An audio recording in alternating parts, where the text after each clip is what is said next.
Hey folks, quick plug before we get into today's episode.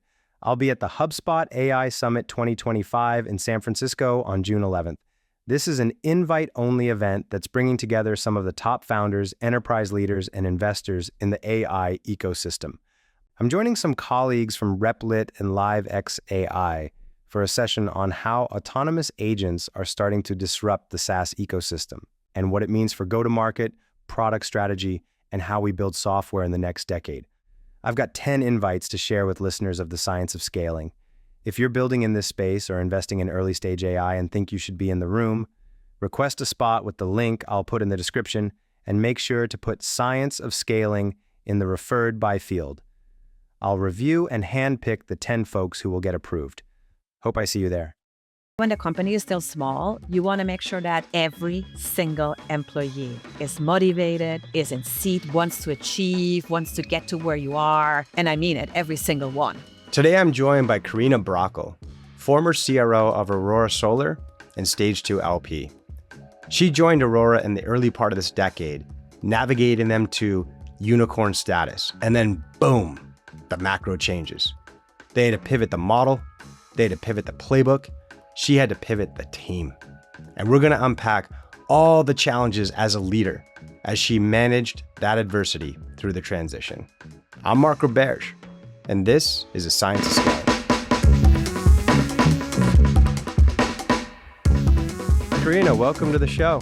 Yeah, what a pleasure to be here. Thank you for having me. Oh, thank you for making the time. So Aurora was quite the journey in a very interesting vertical. Can you maybe take us back to the beginning? A lot of our listeners are, early sales leaders who might be, or even salespeople who might be picking their first sales leadership job at a company. Mm-hmm. And I think I'm always curious speaking to someone like yourself on how they should diligence that opportunity. There is the standard set of data points you can gather. So I think the first one where I typically start is, what is your ARR? What's your annual revenue? It depends, of course, what business there is. I would caveat a bit. Now, AI companies, the numbers are very different now. So I would say the benchmarks that you used to look at, in this case, it's a SaaS business, towards what you're now comparing. Careful, very different. There's also very different expectations around it. But the first set of data that I look at is, how healthy is the business on anything attached to revenue, especially as a revenue leader stepping in, and especially when you're looking through the sales or a lens of sales. What is retention looking like? There is a set of KPIs that I usually dive into here. And then it's, where do you want to grow into? So what's the valuation right now of the company already? What are already the expectations that have been set by the investors, sort of VCs? And then what are the expectations that as a leader or a sales in your function that you're going to step into and you have to grow into? So I also, of course, ask for the growth numbers, but careful again, when you're starting from a very low base, growth might look wonderful, even crazy numbers in growth, but it gets harder. Hey folks, just Mark here. Pay attention to Carina here. She's showing quite a bit of maturity, sophistication, wisdom in selecting her next role. That diligence is so critical. And she's walking through some of the stuff that I think a lot of folks do well. Okay, where's the ARR? Where's the growth? Where's the net dollar retention? But that valuation thing's tricky. Even for founders, there's this tendency to want to just have the biggest valuation possible, lower dilution. I can start doing the math about how much my equity is worth, but it can get you into trouble if the valuation multiple's off. You're joining a company, 20 million, high flyer AI company, just raised at $1 billion valuation. It's happening. Okay, that's a 50x multiple on the valuation to the ARR. I don't think there's any sector that doesn't return to earth at some point. It's gonna happen.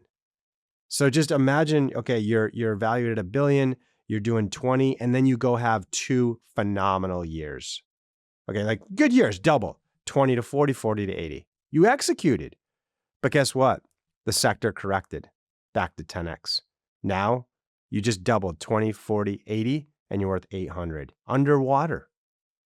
Never mind all the obvious things about equity options being off. Never mind the expectations and pressure you're going to have to grow faster than you're capable of. So that's what Carina's talking about here when she says, doesn't make sense. That valuation multiple is important. It's not always about maximizing it. It's about settling into something healthy to set you up for success in that role. Let's get back to her. You just need to be ready. It gets every year, you're doubling, tripling, quadrupling. I mean, again, different benchmarks now. So that's what I usually spend as a first set. That's where I spend quite a bit of time. You know, climate is it's good for the soul. And that was a unique experience for you. So talk to us about that. When I joined Aurora, there was a mere 3% of energy in the US produced by solar. And so much opportunity, so much more space, so much more to do here. The technology is there. The technology had made huge jumps. So the price per kilowatt, because of the panels getting so much better, I'm not going to get too technical, but because of technology jumps in the hardware piece, now the software could get much, much better too. And these combinations just made that now all of a sudden the cost of a kilowatt hour or kilo in solar reduced so much. And that was so exciting for me. So you had if two sides, huge demand, people more conscious about climate, but it's because it reduces the electricity bill. Yeah, and save that money, to me, for sure. that's right. It's a And great that thing to to me, sell. absolutely. And so I could get very, very excited. So huge room, 3%. I mean, we can go grow so much more. Technology innovation, making solar or just the cost so much better, and then real savings for consumers. Biggest question I get every day. How do you build the next unicorn? How do you build predictable, scalable revenue growth? Luckily, the folks at HubSpot have put together the Science of Scaling database. Real playbooks from companies that have gotten to the scale of like 40 billion in market cap. The playbooks cover key decisions like hiring, compensation, go-to-market strategy, ICP development, even stuff on AI in sales. All from the folks behind the fastest growing companies in tech. It's not fluffy. It's super tactical.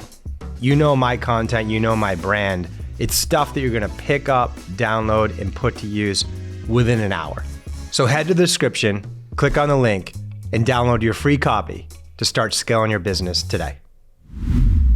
Yeah, I want to dive into one piece of that too that you said, which I think is also seen almost all the time in a successful startup journey, which is their appetite to go upstream.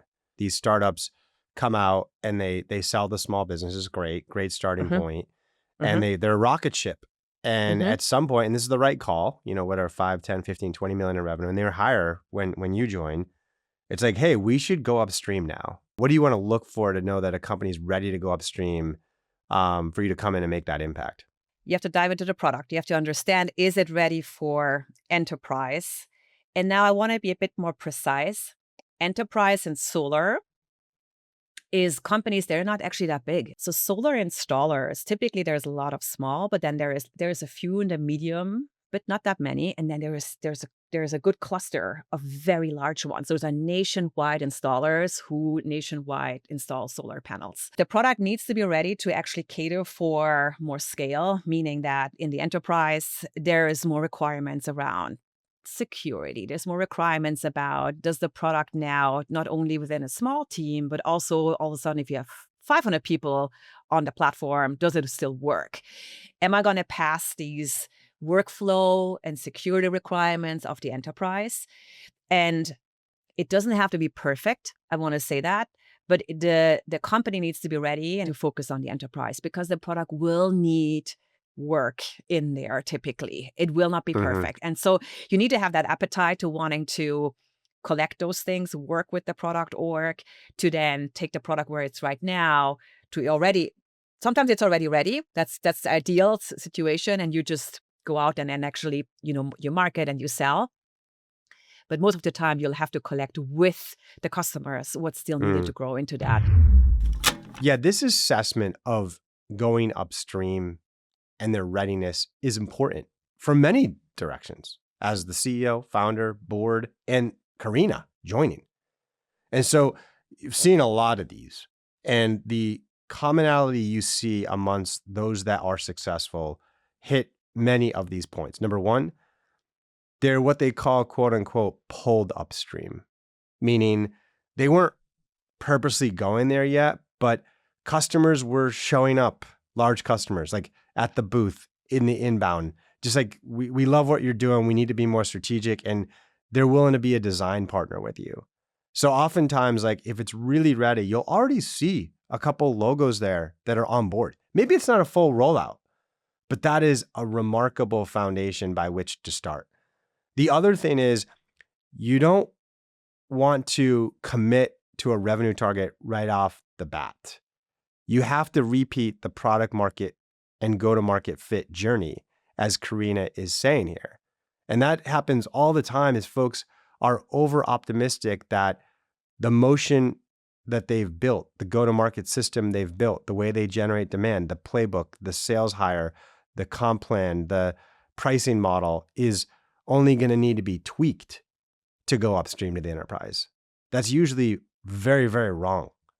Like, we've got to reestablish product market fit and understand the gaps. We have to reestablish go-to-market fit and understand how our messaging, how our sales hires, how our comp plan, how our territories need to change to align with this enterprise opportunity. And the last thing we want to be doing is walking into an annual planning process, having not already reduced all that uncertainty and committing to a target, like we're going to do 10 million next year in the enterprise, even though we only have 3 beta customers.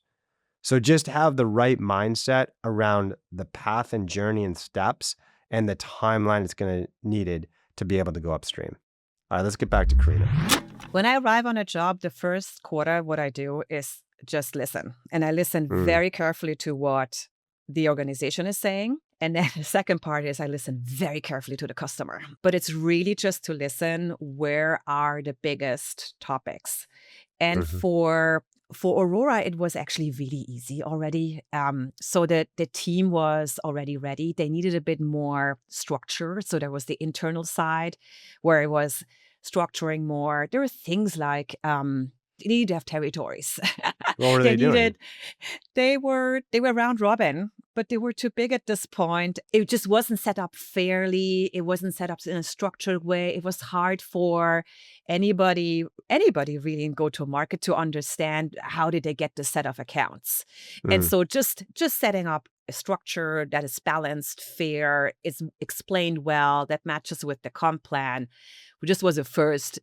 They just needed clarity on that, which takes a bit of time. You know, do you want to make sure that your market, you're not only doing that in sales, but marketing, customer success is all brought along so that a go-to-market team can actually really operate on a joint territory philosophy, really. And it doesn't have to be complicated. It can be very simple, can be very easy, but just to have a structure and that the teams can rally around and understand, why do I have these 5 accounts and not the other 5 accounts, for example. For folks that go through that, because that's a pretty common, I guess, cleanup or up-leveling or professionalizing that occurs, and just to coach the folks that haven't gone through that transition, I imagine there's a lot of like, my territory sucks, this isn't fair. The most important thing to me is transparency in this. It can be geography, it can be postcodes, it can be size of the customer. It doesn't have to be complicated. It can be very easy, but really transparently communicating. Those are the 1, 2, 3 variables: how we carve and how we select, or how accounts get selected or territories get selected, and then communicating that very transparently. And that usually 95% of the complaints go away by that. Writing it down so that everybody can look it up. Having a good, again, nothing complicated, but having a few policies just around, hey, if we have a dispute, where do we go? What do we do? And then consistency. I cannot say more that word. Everybody just will settle into that. If it's set and it's consistent, then people know what to expect. And then that already sets it up. By the way, no territory will ever be 100% balanced. I also set that expectation straight up. It's just not possible. You will also, we call it a bluebird. Sometimes, a deal will fall and nobody even thought about that. You can't plan with that. And also being very transparent about that. We'll do our best. It will never be perfect, but we have a set of rules, we have a set of variables, and so people can plan with it. What were some of the other execution items in the first 2 quarters?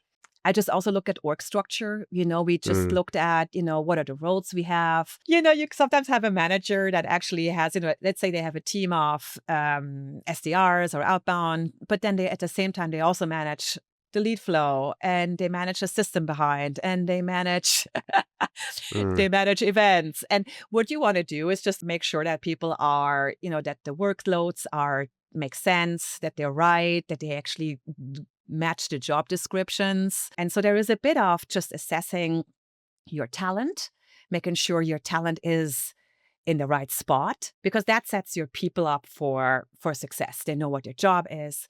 They know how they're getting paid. They know their territory. So there is just some baseline things that you want to be thoughtful. And then, I spent then time also about, what does motivate you? What mm. do you hear in the conversations? And, when the company is still small, you want to make sure that every single employee is motivated, is in seat, wants to achieve, wants to get to where you are. And I mean it, every single one. All right. And then, of course, the, the industry saw some massive headwinds. The macro changed.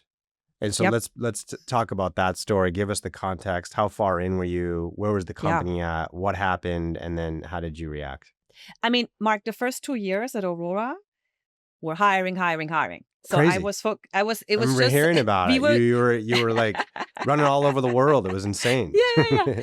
Yeah. And I mean, what a fun journey. So joined around the 20 million. We scaled all the way over the 100 million Mm, beautifully. It was really, it would be proper rocket ship. The same, you yes. get the same feeling as when I was at Salesforce and when I was at Box. All you're trying to do is, again, structure, give team transparency and in the craze, And I want to say that because sometimes that falls a bit to the sideline. Of course. Yeah. I hear sometimes Yeah. leaders, they talk about the amazing structures that they put in place. It's still chaotic, It Yes. still has a mess, It's managing chaos, right? It's like you That's never, right. it is chaos, even for the winners. Okay. Just if you don't know this already, I think it's really important that you grasp this. It's never easy. Even if you're building the next $1 trillion company, it always feels like chaos. Customers are churning, employees are leaving, and, hopefully they're going to regret it. So just know that it's like, if you're changing jobs all the time because you're looking for easy street, you're looking for that rocket ship, that like champagne clinking, just easy quota attainment, it just doesn't exist. If it does, that's temporary, and it's probably not going to be good for your company in the end. So just know that it's always a grind. The high level numbers you'll get a sense of, and hopefully they're going in the right direction. But the enabling of that is tough. That's what we're signed up for. Let's get back to Carina. Switching to policy changes. Dun, dun, dun. And interest rate. Actually, I would say interest rate Yes. was the bigger. So much of the tech sector got affected in this journey. Yes. Yes. So solar has these up and down swings, and it will always have it. It had always had it as an industry. It goes up to the right, but you're going to have these years where it's going to be tough. And that's usually because of some macro event usually happens. So what happened a couple of years ago, year and a half ago, is you had actually two of them compounding. So you had interest rates. Practically all of the financing volume was through loans in solar. And that basically stopped or had to really shift once you had the huge spike in interest rates, because now it didn't become as affordable anymore. Back to my original, costs are so great, solar installations are great, but if you can't pay the down payment, then you can't put solar on your roof. The salespeople in the solar company are really struggling to actually tell a consumer, tell Carina, hey, this is this is still wonderful and great energy source for you, and it's still cheaper, but now you have to finance it through a lease. Way more complex as a product. They were caught a bit off guard. And so we had to also, because Aurora also integrates with financing options. So you can actually, in the software, you can get, a loan or a PPA, it's what it's called when it's a lease. So you could see all of that in the product. And we had to also switch quite a bit here because the industry it wasn't there yet. And then you had a a policy change. It's called NEM. It went from NEM 2 to NEM 3. So what happened is when you have a solar installation and you usually have energy that you're not going to use, it's excess that you feed back into the grid, which is wonderful. And where usually you get $1 per kilowatt from your energy provider. They changed it. They changed this to a system where it went actually not as favorable anymore. And so when you were feeding back into the grid, you wanted to feed back actually at certain times where you could get more money back for your solar installation. So the ROI of a solar installation all of a sudden changed. And that is big because now you have two topics that actually change the economics. And I go back to that moment because you see, obviously it wasn't like you didn't know how bad it was going to get. The NEM 3 change was coming. Yes. So you could see that already. We were tracking it. So by the way, this is my job. Yes. So you need to track macro and you need to track what is going to happen in the industry. But it wasn't as clear how bad. And what we didn't plan well is the compounding of both interest and a policy change at the same time. Do you think you should have seen it? Or was it just impossible? Like, were you kind of overly optimistic as a company? You know, and I've been there too. Like, I think everyone has. And I'm trying to like take away the learning here of like, should we look ourselves in the mirror deeply and react faster? Or was that just impossible? First of all, we hired, so freeze. We didn't hire anymore, right? We stopped hiring. Exactly. It's the first step. Let's try to like get this demand and make it happen. So we stopped just hiring. That was the first step, which was already, we took down expectations. We also corrected numbers in that year. We actually really downsized our targets. We did that for everybody. But then we just didn't do it deep enough, Mark. We should have probably reacted way stronger, probably we were always, how it felt for me, we were always one quarter a bit behind. Yeah, I'm thinking about this one. It's so hard. I mean, not only have I had it as an operator, but I've had it so many times as an investor. It's like, are you reading the tea leaves right? Are you overreacting or underreacting? Usually under. I think the main best practice and pattern on excellent execution here is managing your business through leading indicators. Because at the end of the day, you're going to be judged by your lagging indicators and your outputs. You're going to be judged by how fast is ARR growing? What is net dollar retention? How, are customers happy? Are they renewing? Those are the outputs of all the work. But if you can be running your operation based on the leading indicator activities of the sales activities that are leading to the pipeline and the pipeline that's leading to the forecast and the forecast that's leading to the revenue, oftentimes you'll see issues 3 quarters before everybody else notices in the outputs. And you can intervene and react. And that's what I see about the best-in-class businesses is they are shining spotlight and obsessing over those leading indicators and reacting to those such that no one ever sees the pain and the changes and the pivots because they protected the outputs. All right, let's get back to Carina. So we did have to have layoffs. Yeah. By the end of that year, but we were trying to hold the line as best as we could. We hired so many amazing people. We really did, and you just don't want to let go of that amazing workforce. Before we get to that part, because I think there are some companies that that's gonna, always the case. We have to, unfortunately, the majority of seed funded startups need to go through a range like this. But what about the training side? Because you knew the NEM 3 change was happening. How did you mobilize that quickly? Because the team's quite large at this time. It wasn't easy, big changes and big shifts. And then you need to explain the product also better. We work very closely with our product teams also just to get all these changes into the product. Batteries really started to become very, very popular because what happened is instead of feeding directly to the grid, you would hold the electricity or you would hold your kilowattage in your battery and then feed back at the optimum time during the day where we would get the most dollars for your kilowattage. And so battery attachments to solar installations is what spiked. So, but then you need to have a product that also can actually map that battery. Our product org worked really hard to get that into the product as fast as possible so that we could go and then also have that in our solutions. Okay, so now it becomes real and you have to make some cuts. Yep. and talk through that process. So, in the industry, we don't talk much about it. And unfortunately, if you're a mature leader in this space, very likely you're going to be in this position at some point. The first step, so you want to know where you're right now, of course, in your revenue numbers. What are projections going to look like for the next year? And then you Hmm. need to just match the numbers to your workforce. And so that's Hmm. a tough thing sometimes. In our situation, the industry was contracting by 40%. It's not, Hmm. that's not, that's a lot. That's a lot. We also moved into multi-product. So you don't want to cut the energy and that, and those really big in that innovation, all of that good stuff that happened there.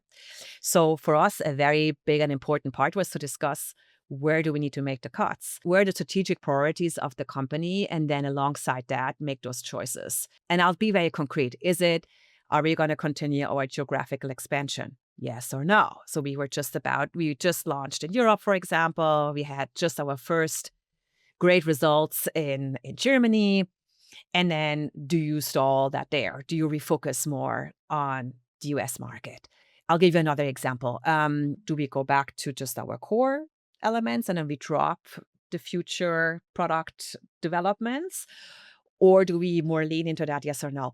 And again, here there was actually we did hard discussions among the LT team, but of course you pulled the team in. I mean, you ask the team, you ask the customers, you get the feedback. I don't think you should have just be in your little leadership Yes. box that discuss Ivy amongst you. Tower, right? Exactly. It's easy and it's comfortable. I get why it happens more than you would like, but then just going back to, actually being back in, with your front line, you go back into a call with a marketer or an AE and you actually just experience what's actually happening right now helps you so much to get to that. So what are your strategic priorities? And you didn't have to match where you're going to have your workforce and where you're going to invest into, and then explaining it to your organization. Would you mind going into the details of how you even communicated that day? You made a decision on X number of people on this particular day. Like, how do you do it? Chris, our CEO, he was the one mainly communicating. Chris wanted to do it and shows really he's a great leader. He really transparently just communicated the strategy and why we're gonna make the cuts. It on the first day, by the way, I'm gonna be very tactical here. I'm just gonna explain. In the first day, it's very hard. Hmm. People are really shocked, and especially, there might be a friend that all of a sudden is not there anymore, or their job is impacted. So on the first day, it's all about being transparent, being very precise, um, letting people know who is impacted and who is not. And then the explaining actually for the people that are now still at the company. By the way, they don't feel great either. They actually feel remorse. They don't because they're surviving. They survived this. And so there is actually you have to really take care not only of the people departing. And what we did is we actually went as much as we could one by one. So really then, Sure. there's a lot of partnering with the people organization. Yeah. And then you really want to make sure that in the next call, so you're going to have usually one call. If you're face to face, then you'll do it, of course, usually in an all hands. It's the next 2 to 3 meetings, and you bring the company together. You really need to explain why and where, and then where also is the company still going. She's just highlighting some exceptional best practices on this very difficult situation. Okay. So, first off, one, this is not about starting with the people and like who's good, who do we have to keep. It's starting with the strategy, right? So, this is more bottoms up than it is top down. This is not like, give me 100 people that we need to let go. This is not necessarily cut 20%. This is more of like a bottoms up of like, what should this business be given the reality of the macro? And then we can build the people around that. All too often, I see organizations that are built around people, not the strategy. Okay. Number two, the human element of this is devastating. You get to know these people. You get to know their families and their situation. And it just can't come into play on this decision, even though it keeps you up at night. And it still haunts me to this day on some of the calls I've had to make. But in your position, your job is to the mission of the business and its survival. The human element's so challenging. And then 3, once it's over, it's not done. There are people that are still with you, that are critical, that need to have a reset and be jazzed about what's ahead and why they're part of that mission. They need to be taken care of. And there's so many successful companies that had to go through this. That success is real and ahead of you. But those people need to be motivated and not going looking for a job because they're worried. So that final phase is critical to the pivot and the future growth of that company. All right, let's get back to Carina. We were very transparent when we made mistakes. If not cutting fast enough, not being always a quarter a bit behind that. Those are the topics that we told our org. Being humble in that. As leaders, you want to be humble. And then really actually repeating. This is still our mission. This is where we're going to go. This is how we're excited for the next 3 years. This is where the outcomes we're going to drive towards. And then getting the org excited again. So let's end on a more exciting note. But thank you for that transparency. That is so helpful and valuable. But yeah, what's next for Carina? So I'm right now on a family break. Wonderful. My husband asked me, Carina, you cannot work for at least 6 months. Wonderful. And I'm joking a bit because I did it once before and it did me the world. And what I mean by that is, each company you join, you usually give your all. You're so in there. And you do work really, really hard. These are hard sprints. They really are. And I at least dove in so much into the solar world. For 4 years, all I was living and breathing was solar. And just to replenish, reflect on my learnings that I had.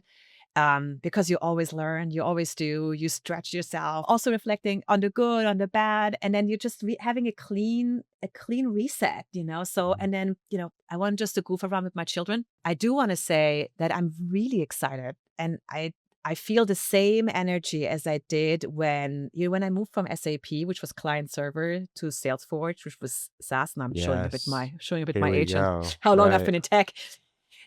What's going on right now with AI is in so many ways, it's amazing. It's also a bit scary. There's so many meaty, exciting topics to explore. And I mean it on both sides as an operator, if you're not going into AI, but using all the tools that are out there now and all the technology. Mark, I'm going out and testing all of this. It's so exciting. It's crazy. I feel very excited about this chapter because I think there is so many things to figure out. It's hard to compare how big of a moment this is for humans. Yeah. And I'm just so excited for you too, to see where you end up and the impact that you're going to make and take all of your collective amazing career and experiences to go in that direction. So I think with that, Carina, I wanted to say namaste. Thank you for sharing the ups and downs of the roller coaster ride that we all go on. And sometimes we're not fully transparent about it. But you showed tremendous vulnerability and intelligence in the entire journey that you took. So I just want to thank you for coming on the show today. Oh, thank you. Thank you, Mark. Namaste. Namaste, Carina. All right, that does it for today, folks. Our episode was written and produced by my favorite producer, Matthew Brown. Editing comes from Patrick Edwards. The Science of Scaling is a proud part of HubSpot Media. And if you like what you heard today, make sure you follow or subscribe to us wherever you're a fan of the show. And if you're a founder ready to scale, check out my VC firm, Stage 2 Capital. We are backed by over 800 CROs, CMOs, CCOs from the best companies in tech, and we're ready to help with your scaling journey. Okay, see you on the next episode. Today's episode is brought to you by HubSpot for Startups. Right now with HubSpot for Startups, eligible startups can save 30 to 75% on the AI-powered and connected CRM that 248,000 plus customers, including some of the fastest growing startups, trust to increase leads, accelerate sales, and streamline customer service. Grow better and scale smarter. Visit HubSpot.com/HubSpot for Startups or click the link in the episode description.